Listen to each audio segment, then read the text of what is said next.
Kom ons gaan lekker in die woord en daar sien julle ons slide van ons reeks inwording. Ouens het vir ons gesê, ek gaan net so vinnig bietjie aanhaak by laasweek, want ons laasweek begin. Ouens het vir ons gesê, julle spel verkeerd, dis inwording, dis 2 woorde. Toe ontdek ons vraggies, daar's 'n Afrikaanse selfstandige naamwoord, inwording. Ons weet nou almal, die nuwe mall wat hier gebou word, hier aan die ander kant in Hartenbos, daar langs Hartland. So dit sal nie verkeerd wees om te sê, hoe gaan dit met die inwording van die gebou nie? Dit is Afrikaans, ons gebruik dit net nie meer nie. So inwording beteken, sê die Woordeboek, die proses van iemand of iets wat word wat dit bedoel is om te wees. Die proses van iemand of iets wat word wat dit bedoel is om te wees. Nou onthou julle, Jesus het vir sy disippels gesê, gaan, julle moet nou lief wees vir mekaar, net soos wat ek lief is vir julle, moet julle mekaar lief hê.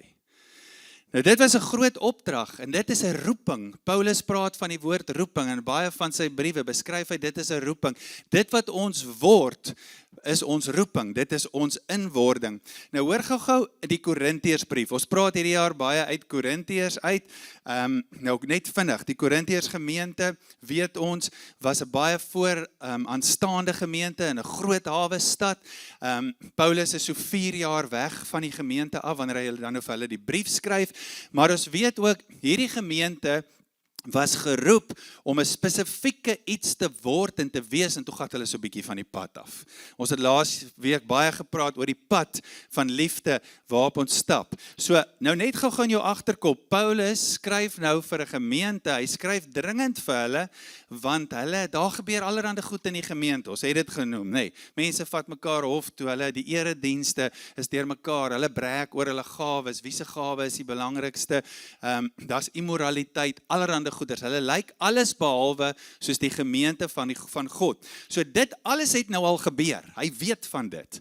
Dan begin hy die brief. Eerste hoofstuk. Paulus, 'n geroepe apostel van Jesus Christus, deur die wil van God en die broeder Sostenes, dis die broeder wat saam met hom hierdie brief geskryf het, aan die gemeente van God, wat in Korinte is, aan die geheiligdes in Christus Jesus, die geroepe heiliges.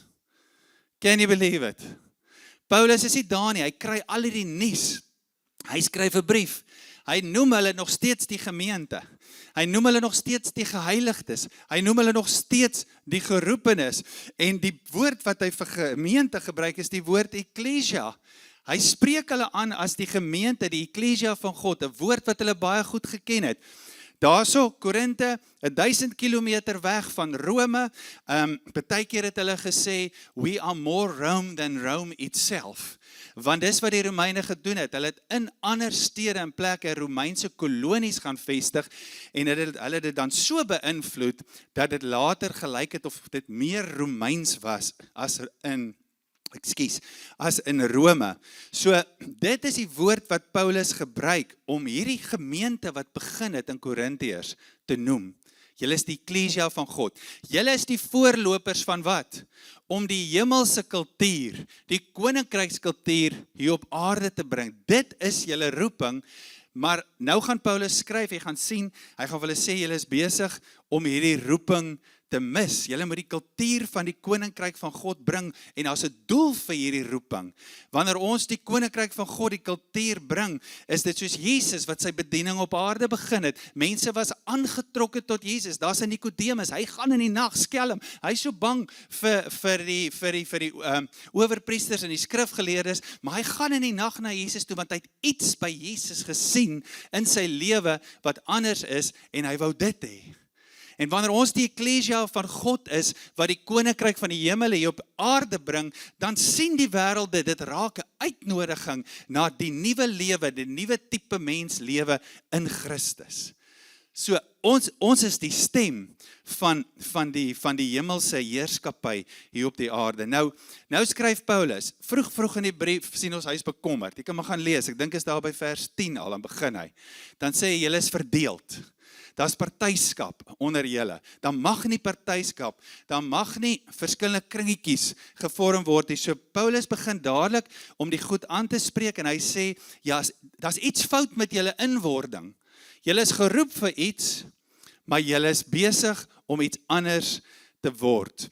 Nou, as ons nou vandag die Korintiërsbriewe lees, help dit ons natuurlik om te sien hoe moet ons inwording lyk en hoe moet ons inwording van die liefde en van God se heerlikheid nie lyk nie. Nou, kom ek lees gou vanoggend vir julle uit 1 Korintiërs 3, dis 'n lekker gedeelte waar hy nou met hulle praat oor hierdie groeiproses, hierdie inwordingsproses van hulle wat van koers af is. Hoor gou wat sê hy.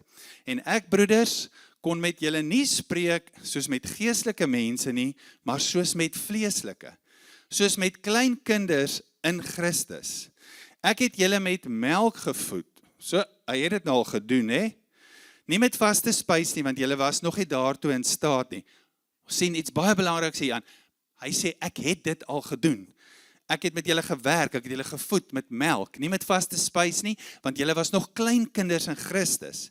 Dan sê hy, en julle is nou nog steeds nie daartoe in staat nie, omdat julle nog vleeslik is, wêrelds sê party vertalings. Want aangesien daar onder julle jaloersheid en twis en tweedrag is julle nie vleeslik nie en wandel julle nie na die mens nie. Want as die een sê ek is van Paulus en van die ander ek van Apollos, is julle nie vleeslik nie. So hier gebeur iets in hierdie gedeelte. Onthou hy spreek baie goed aan, maar in hierdie gedeelte meet hy hulle die feit dat hulle nog onvolwasse is en hy meet die feit dat hulle wêrelds is, dat hulle vleeslik is aan die gebrek van liefde. Hoekom kan ek so sê vanoggend? Want hy praat met hulle oor jaloesie. 1 Korintiërs 13 is een van die eerste dinge wat ons sien in 1 Korintiërs 13, dat die liefde is nie jaloers nie. Daar's sekere goed wat die liefde nie doen nie. En die liefde, een van hulle is die liefde is nie jaloers nie. So sien duidelik hier dat Paulus wil oor iets baie belangriks hier praat. Hy sê, julle, toe ek by julle was, toe ek die gemeente geplant het ek vir julle melk gegee, want julle was klein kinders, and that was good. Niemand van ons gaan vanoggend vir 'n klein babietjie gaan styk gee nie, ons gaan melk gee, maar ons gaan vir Dewald die styk gee.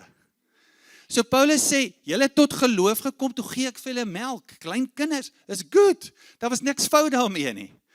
Maar nou is dit 4 jaar later, ons skat die eerste brief is geskryf 4 jaar later na die gemeente geplant is, uit Athene en die tweede een 5 jaar later uit Macedonië. So hy sê nou vir hulle, dis 4 jaar later, maar nou moet ek nog steeds vir julle die melk gee. Julle is nog steeds vleeslik, julle is nog steeds wêrelds, en hoekom sê hy vir hulle, julle is vleeslik en wêrelds? Want julle is jaloers. Daar's nie liefde nie, liefde is nie jaloers nie. So Paulus kyk na die inwording van hierdie gemeente. En hy sien, alhoewel hulle aan Christus behoort, alhoewel hulle geheilig is, alhoewel hulle geroep is hulle nog steeds vleeslik, nog steeds wêreld, dis nog die kultuur waarmee hulle besig hou. So belangrik om hierdie te verstaan. Dis hoekom Paulus die brief begin met geroepe heiliges. There's nothing wrong with the calling. God maak nie foute nie. God se roeping het nog nooit verander nie. Die kerk is nog steeds sy plan vir hierdie wêreld. Dis hoekom hy ons gestuur het. So God maak nie foute nie. Daar's nie fout met die roeping nie, daar's fout met die inwording. En dis hoekom Paulus dit skryf. Hy sê onthou wie julle is, onthou wat julle roeping is, maar nou gaan ek met julle praat, want hierdie roeping het 'n baie spesifieke doel en ons moet hierdie roeping regmaak. Of die nie die roeping nie, die inwording moet ons regmaak. Soos Paulus nou met hulle praat in hierdie gedeelte, hoor gou, ons het 'n lang reeks gedoen oor liefde maak dinge reg, maar liefde bestaan uit genade en waarheid. Jesus het vir mense genade gegee, vrou wat egbreek gepleeg het, genade vir haar gegee, nie tot dood veroordeel nie, maar het ook vir haar die waarheid gegee, gesê, gaan sondig nie meer en sy het vrygekom. Paulus doen presies dieselfde. Hy gee vir hierdie gemeente genade. Hy sê vir hulle, julle is nog steeds broeders, en julle is nog steeds kinders, alhoewel julle nog klein kinders is, maar julle is nog steeds kinders van die Here. Hy verander dit nie, dis nog steeds die genade. God het sy eklesia gekies, hy het sy gemeente gekies en geroep, maar dan gee hy vir hulle ook die waarheid. Hy sê ook vir hulle, come on, julle is geroep vir iets. Hy gee vir hulle die waarheid van dit. Julle is geroep vir iets en hierdie roeping het 'n doel. Hierdie gemeente is geplant met 'n doel en die doel is om die koninkryk van God te openbaar. So julle moes lankal die vaste spys geëet het, maar julle drink nou nog melk en dit moet verander. Nou vir oggend wil ek sommer net uit daai uit vir jou vanoggend net so 3 goed uithaal wat ons sien oor die inwordingspad. Ons het laasweek ook 3 goed uitgehaal. Ons het gesê, hierdie pad van liefde, Jesus het ons gestuur soos lammers, nie soos wolwe nie, teenoorgestelde manier. Hy het ons gestuur met die oortuiging dat nuwe skepping het begin, omdat God mens in hom weer aan hom verbind het, om alles te versoen, het nuwe skepping begin. So dis die pad wat ons stap, en ons het ook gesê op hierdie pad, die gemeenskap van die Heilige Gees is met ons. Dis 'n pad wat ons saam met die Heilige Gees stap. Hy bekragtig ons. Wanneer ek op hierdie paadjie is, lammer, ek sukkel, ek weet nie of ek hierdie mee glo nie, ek weet nie of dit mee werk nie, dan wil ek Wolfkant toe gaan, dan staan die Heilige Gees wat met jou praat. Sê, keep going, this way. As ek glo, die Here maak dinge nuut, daar's deurbraak, daar's oorwinning, God wil alles nuut maak, maar hierdie omstandighede lyk nie so nie, is daar die Heilige Gees wat vir jou sê, onthou wat God doen, hy bekragtig jou, julle sal krag ontvang wanneer die Heilige Gees oor julle kom, julle sal my getuies wees, julle sal my lammers wees. Ek kan die woord lammers ook daarin sit, maar die regte een is getuies, Handelinge 1 vers 8. So vandag sien ons uit hierdie gedeelte ook 3 goed. Nou, hierdie 3 goed mag dalk voorhand liggend klink, maar as jy dit regtig vasmaak in jou lewe, gaan dit jou lewe, in jou lewe dinge verander en ook deur jou lewe. En die eerste ding is, wat ons sien in hierdie gedeelte is inwording, die inwording van God se liefde. Onthou, ons wil nie liefde leer om dit net te weet nie. Ons wil liefde leer om dit te word. Hoekom? Want alles is op die spel. Marked by his glory, known by his love. Die heerlikheid van God, die koninkryk van God, het deur Jesus met liefde gekom en dis ook hoe hy ons nou stuur. So inwording is 'n proses. Dit is nie kits nie. Gaan gou weer terug na daai gedeelte. Toe hy by hulle was, het hy nie 'n verwagting gehad dat hulle vaste spys moet eet nie, want hulle was klein kindertjies. Nou is dit 'n paar jaar later, daar was tyd vir groei, daar was tyd vir 'n proses, en Paulus sê eintlik vir hulle, ek het gedink, julle sou nou al volwasse wees. So hy sê, hier was nou genoeg tyd vir julle om volwasse te word, om nie meer dinge soos jaloesie, twis, tweedragte hê nie. Julle kon groei, dis 'n proses. En hoe doen hy dit? In daai gedeelte, as jy dan verder gaan lees, hy gebruik 3 maniere om dit te verduidelik. Hy sê die eerste manier is, julle was soos klein kindertjies, maar nou moet julle volwasse word. Die tweede ding wat hy gebruik, is die beeld van 'n landbouer. Hy sê die een plant, die ander een maak nat, maar God laat groei. Die beeld van 'n landbouer. Almal wat al geboor het, jy weet, jy sit hier daai saad in die grond en môreoggend kom kyk jy of dit opgekom het nie. Nee, dis 'n proses.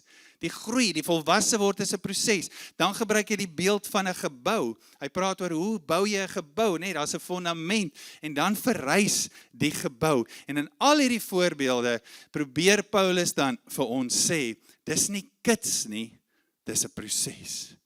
Die inwording van liefde is 'n proses. En daarom wil ek ook volgende vir jou sê, wees ingestel daarop om te sê, Here, ek wil groei, ek wil dit word, maar hê ook genade met jouself. Hoekom is dit so belangrik om hierdie ding vas te maak en te weet? En te weet hierdie proses is nie kits nie. Hoekom is dit so belangrik? Buite van die feit dat ons dit in die skrif sien, weet ons dat ons wêreld werk heeltemal anders. Ons wêreld is kits. Ons almal doen dit so, ek ook. As die ding nie wil werk nie, smyt hom weg. Kry 'n nuwe een. Nee, hier is so 'n bietjie van 'n moeilike tamaletjie situasie. Nee wat, ek weet nie, stap weg. Raak betrokke by 'n ander plek. Nee wat, hierdie verhouding, ja, hierdie mense, hierdie is moeilik. Ek weet nie, ek gaan eerder weg. So kan ons die voorbeelde noem. Alles is kits en word kits reggemaak. As iets nie vinnig reggemaak word, dan dink ons dis nie goed nie. Dan verloor ons perspektief dat liefde kom om dinge reg te maak. Want ons wêreldse kultuur sê vir ons, as iets nie vinnig kan wees nie, is dit nie goed nie. Het jy al agtergekom? Ons is baie keer geneig, ons hoor dit, ons is baie keer geneig om goed te celebrate wat vinnig gebeur. Hoor het jy gehoor van daai ding wat gebeur het? Is dit nie amazing nie? Die Here het in 'n oomblik het hy hierdie groot ding gedoen. Wat sê ek vanoggend daarmee? Dis great om dit te celebrate. Want as die Here 'n groot ding doen in 'n oomblik, dan doen hy dit soos net hy dit kan doen. Dis great. Maar ons hoor net dit. Ons hoor baie min. Jo, het jy gesien? Hoor, ek ken hierdie ou nou al vir 2 jaar. Het jy gesien hoe hy gegroei? Het jy gesien hoe sy karakter verander? Hy's soos 'n ander mens. Ons hoor min van dit, ons ingesteldheid, omdat daar 'n wêreldse kultuur van kids is om die goed te celebrate wat vinnig gebeur, en dit maak ook dat ons vir daai vinnige gebeurgoeders wag. Maar ons vergeet van die proses. Selfs Jesus het 'n proses gehad met sy disippels vir 3 jaar, om hulle te leer, om hulle van disippels na apostels toe verander. As ons dink aan proses, vat dit ons na die tweede ding toe. Proses beteken, ons leer om anders te dink. Ek weet nie hoe dit gebeur nie, en ek weet ook nie hoe om dit te verduidelik nie, maar ek sien baie keer in ons geloof, dink ons dat die goed wat vinnig gebeur, dis geestelik. Ander goed is nie geestelik nie, maar hoor wat sê Jesus? Net voordat hy opvaar die hemel toe, hy het die dood uit opgestaan, hy praat met sy disippels. Hoor wat sê hy vir hulle? Matteus 28, laaste stukkie. Gaan dan heen, maak disippels van al die nasies, doop hulle in die naam van die Vader en die Seun en die Heilige Gees. En dan leer hulle om alles te onderhou. Wat het Jesus nog gesê? Hy het gesê, ek stuur vir julle die Gees, die Trooster. Hy gaan julle herinner aan alles wat ek julle geleer het. Partykeer dink ons, leer is nou ongeestelik. Leer is deel van die inwordingsproses. En hoor gou great is die skrif. So hier praat Paulus nou in 1 Korintiërs 3 met hulle, oor dat hulle nie die inwording besig is om dit te word, wat God hulle voorgeroep het nie. Die einde van die vorige hoofstuk, praat hy oor hoe groot is God, en hoe groot is God se gees, en God se gees wat al die wysheid ken, en al die raad, en dan eindig hy daai hoofstuk, en ek lees hom vir jou in Engels, want hy sê net beter in Engels, hy sê in die laaste vers, for who has understood the mind of the Lord, as to instruct him? Hy vra 'n vraag, nee, maar gaan lees die gedeelte voor dit ook, dan sê hy, but we have the mind of Christ. Wat sê Paulus hier? Hy sê, ek en jy het toegang. Ek dink die Afrikaans praat van die sin en die betekenis van Christus se gedagtes. Maar ons het toegang tot the mind of Christ. Hy het dit vir ons moontlik gemaak. Hy het ons so gereinig met sy bloed, soveel, dat die Gees van God nou binne in ons woon. Hoe's daai een? Dis groot, nee. Die Gees van God, dieselfde Gees, wat hieroor gepraat word in 1 Korintiërs 2, wat die Gees van God is, wat die wysheid van God, God se Gees, dis die Gees wat in my en jou woon, en daarom het ons toegang deur die Gees tot God se gedagtes. En as ons praat van 'n proses, is dit ook 'n proses waar ons leer, sodat ons volwasse kan raak in Christus se denke. Jare terug het ons sulke bandjies gedra, WWJD. What would Jesus do? Dis eintlik presies dit. Dink, wat sou Jesus hier doen? Hoe sou Jesus dit hanteer? So in ons proses van inwording, as ons praat van hierdie jaar, we are known by his love, ons word volwasse in dit, so belangrik om dit te besef, dis iets wat ons ook leer. Vir die meeste mense in ons wêreldse kultuur, is liefde 'n gevoel. Nou vanoggend net, kom ons vat gou 'n voorbeeld. Vergeet van romantiese verhoudinge. Dink net aan gewone verhoudinge. Ek connect met mense. Ek voel, ek hou van hulle. En omdat ek voel, ek hou van hulle, begin ek liefdevolle gedagtes oor hulle te dink, en uiteindelik doen ek vir hulle iets liefdevol. Dis hoe die wêreldse kultuur werk. Ek moet hom eers voel, dan dink ek so 'n bietjie daaroor, en dan doen ek iets. Maar as ons nou gaan kyk na die patroon van die hemelse kultuur, as ons kyk wat het Jesus gedoen, kyk wat Paulus skryf, en van die ander Nuwe Testamentiese skrywers, is dit presies andersom. Dis ek leer. So is Christus se liefde. want ek het dit aanskou, ek het dit gesien, ek het gesien wat liefde gedoen het aan hierdie wêreld, toe daar nie liefde van die ander party af gegee is nie, maar vyande, ons was vyande van God. Maar liefde, Christus te denke, dis wat ek leer. Nou keer hy andersom. Ek leer hierdie denke, ek ontdek dit, die sin, die betekenis van Christus, the mind of Christ, die krag van liefde, en omdat ek dit dink, en omdat ek dit ook leer, nou begin ek dit te doen, sekere goed te doen, jou identiteit bepaal jou aktiwiteit. En as jy weer kyk, dan is die emosies daar, dan die emosies agterna gekom. En daarom is dit so belangrik, om ook na mekaar te kyk in die gemeente en dan daar buite. Hier is die plek wat ons oefen, die gemeente, deur die oë van Christus. Laasweek het ons gesê, as ons met mense werk, as ons na situasies kyk, werk ons nie met 'n past present tense nie, ons werk met 'n present future tense. Wat sê die Here oor hierdie situasie? Wat sê die Here oor hierdie persoon? En hoe lyk dit in die toekoms? Want dis die doxa van Deo, die opinie van God, wat lewens verander. Dis hoe Jesus mense se lewens verander het. Gaan kyk na al die gevalle, die Samaritaanse vrou, die egbreekvrou, Saggeus, al die gevalle, Petrus. Dis hoe Jesus mense se lewens verander het, present future tense. En daarom is gemeente wees so belangrik. Wanneer ons hier is en ons werk so met mekaar, ons leef so met mekaar deur die oë van Christus. Dis waar die krag van liefde die geleentheid kry om te werk. Dis waar die kultuur gevestig word. En dink maar aan 'n huisgesin, hè. Huisgesin waar kinders op 'n sekere manier grootgemaak word. Hulle word dit. En dis hoe dit hier ook werk, die oikos, die huishouding van God. En daarom is ons roeping as gemeente so belangrik, want hoe meer ons dit word, hoe meer word ons 'n weerspieëling van God se koninkryk in Mosselbaai, en hoe meer uitnodiging is daar na die wêreld toe vir God se koninkryk. So liefde, as net gou weer dink aan hierdie pad. Dis 'n proses, dit is nie kits nie. Ek is in hierdie wêreld, maar ek is nie van hierdie wêreld nie. Ek weet, ons word gebombardeer met dit, kits vinnig.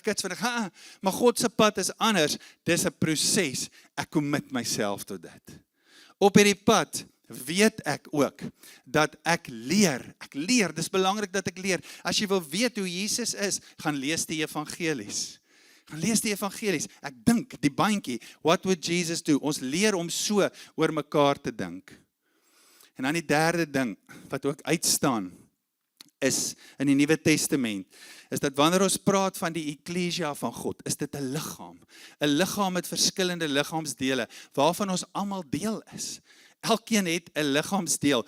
Ons het 'n verantwoordelikheid. Ek dink sommer nou in Efesiërs 1 wat daar op die einde sê, Christ is the head of the body of the church, and as the church speaks and acts, he fills everything with his presence. Ek wat 'n liggaamsdeel is van hierdie liggaam, moet verantwoordelikheid vat vir die liggaam, anders kan hierdie liggaam nie beweeg nie. Nee. As hy been nou hier af is vanoggend, gaan anders te beweeg.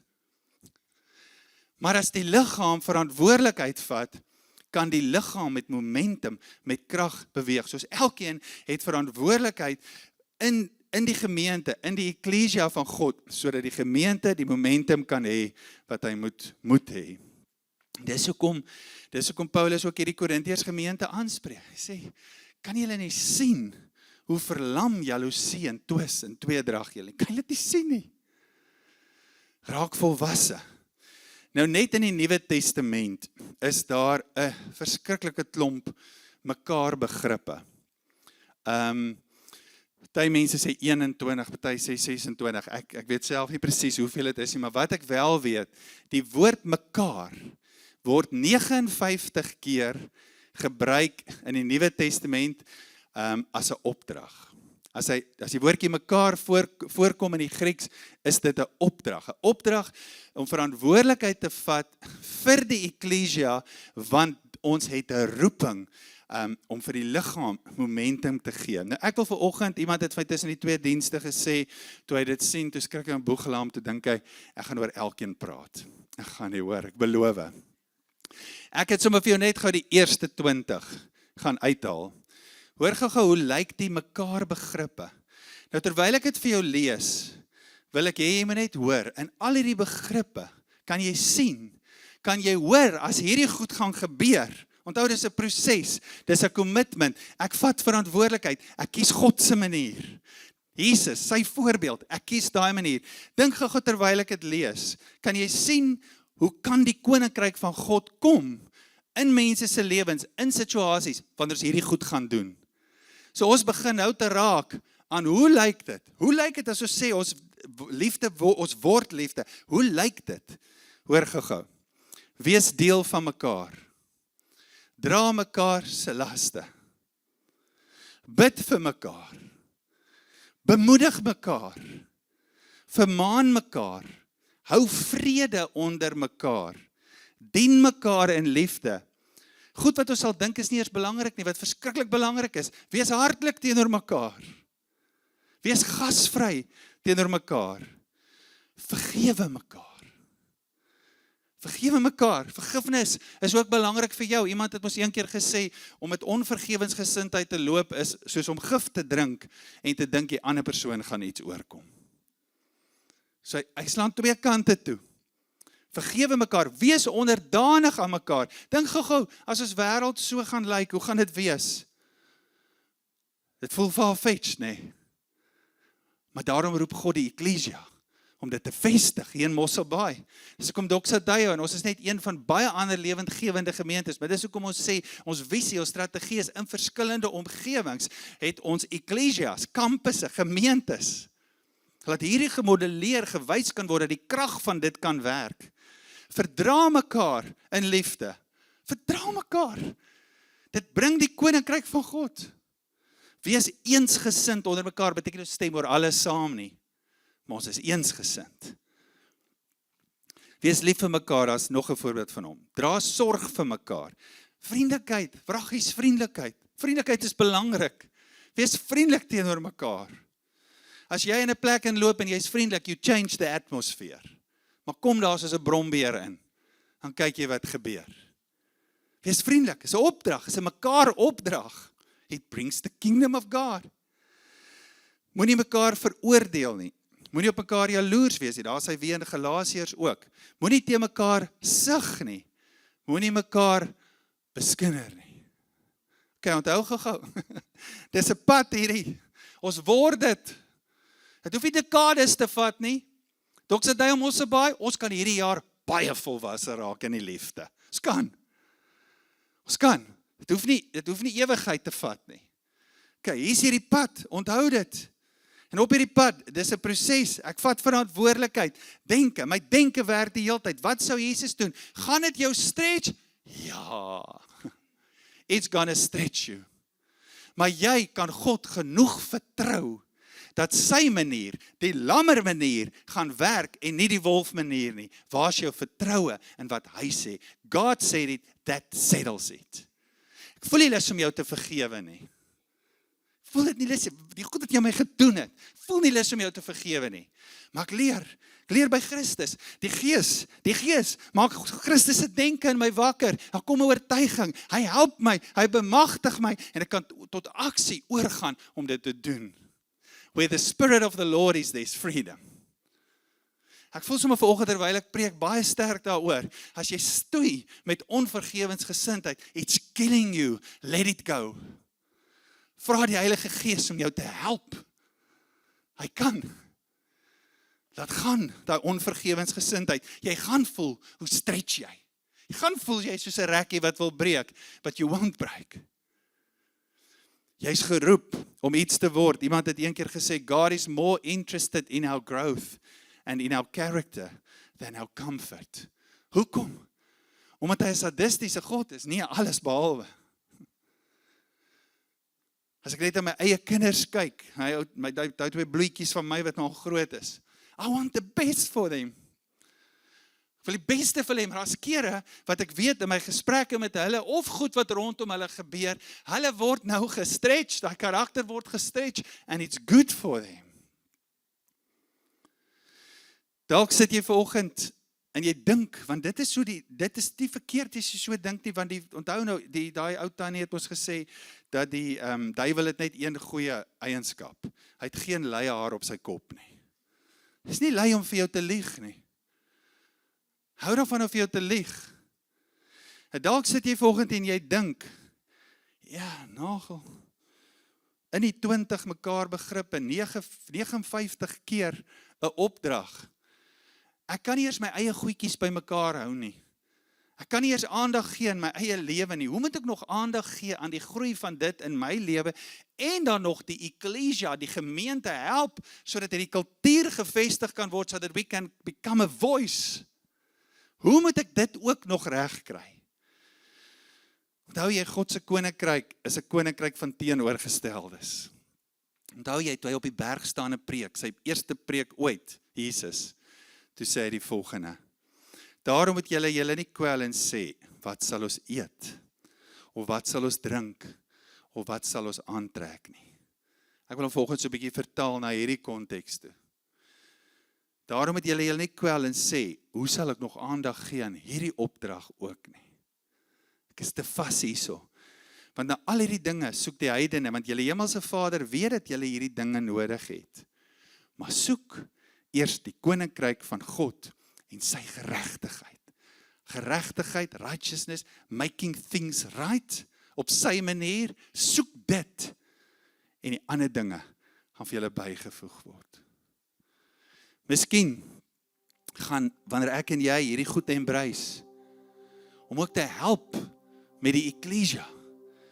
Miskien gaan dit jou help, as jy hierdie manier wat ek leer, the mind of Christ, miskien gaan dit jou help, meer as wat jy dink, met die verhoudinge by jou huis, by jou werk, in jou omgewing. Want dit is juis op daai maniere, die liefde manier, wat die koninkryk van God deurbreek, en alles verander. Soos 'n deur wat oopgaan, vir die krag, the flood, of God's love, om in te kom, en te werk. Kom ons sluit ons oë vanoggend. Hierdie is nie moeilike woord om te verstaan nie. Dit is 'n maklike woord, maar dit sak diep. En ek wil jou vanoggend nooi om weer ja te sê vir die volgende in jou lewe. Om te sê, Here, ek sê ja vir die inwording van u liefde in my. Ek sê ja vir die proses. Ek sê intentioneel ja. Werk met my, Here, groei my. Heilige Gees, kom groei my, ek sê ja vir dit. Ek sê ja vir oggend, om te leer oor die gedagtes van Christus. Ek sê ja vir dit, ek wil leer, ek wil dit ontdek. Ek wil dit leer om dit te word. En ek sê ja, om hierdie mekaar begrippe te vat, en dit prakties te gaan doen, te gaan oefen. En dan in dit gaan ek onthou, dis 'n pad, daar gaan kere stemme wees wat sê, nee, draai af van die pad, dis te moeilik. Ag nee, dit werk nie, dis hopeloos, it's never gonna change. Jy nooi om die mekaar begrippe, in die goeie plekke, fasette van jou lewe te gaan oefen, maar ook in die slegtes. God se roeping oor ons lewens is klaar vas. Hy weet waarvoor hy ons roep. Hy weet waarvoor hy ons gekies. Die proses van inwording is ons reaksie. Die proses van inwording, die gehoorsaamheid, lê by ons. Ek wil jou nooi om net so 'n minuut of 2 net so te sit. Net lekker rustig te sit. Partykeer is ons so vinnig en ons maak klaar. Maar net so 'n bietjie te sit, te hoor wat sê die Here. Ook vanoggend vir jou, oor alles wat ons laasweek gepraat het, vandag. Hoor 'n bietjie wat sê die Gees vir die Here vir jou, wat van toepassing is op jou.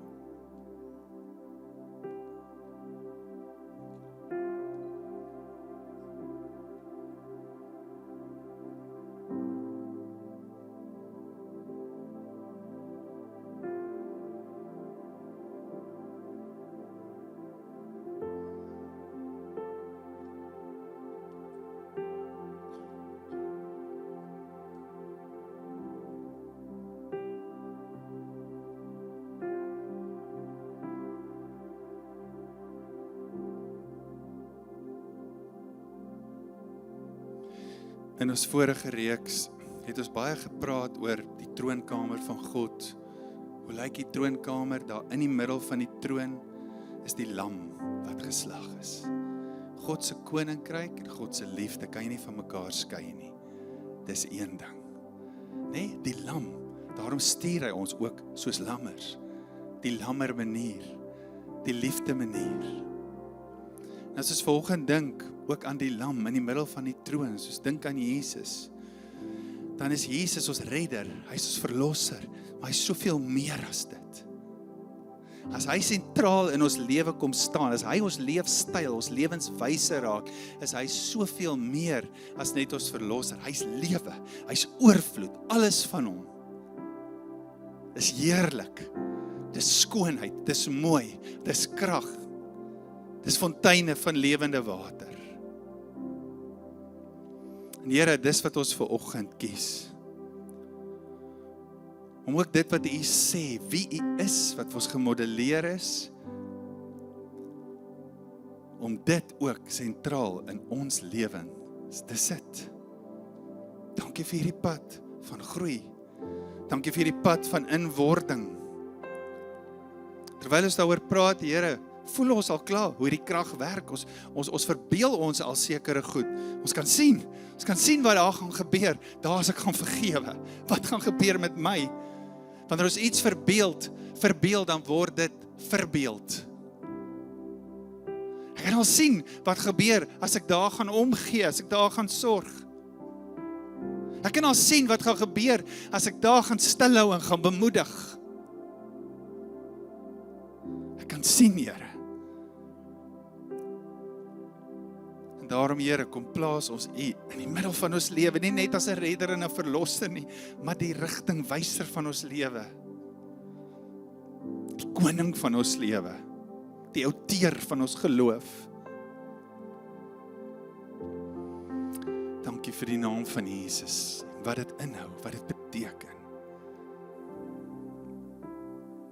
We praise you, God. Amen, ons gaan staan, ons gaan hierdie lied sing. En kom ons maak volgende hierdie woord vas, sê Jesus, U sentraal, middel, soos daar in die troonkamer, ook in my lewe.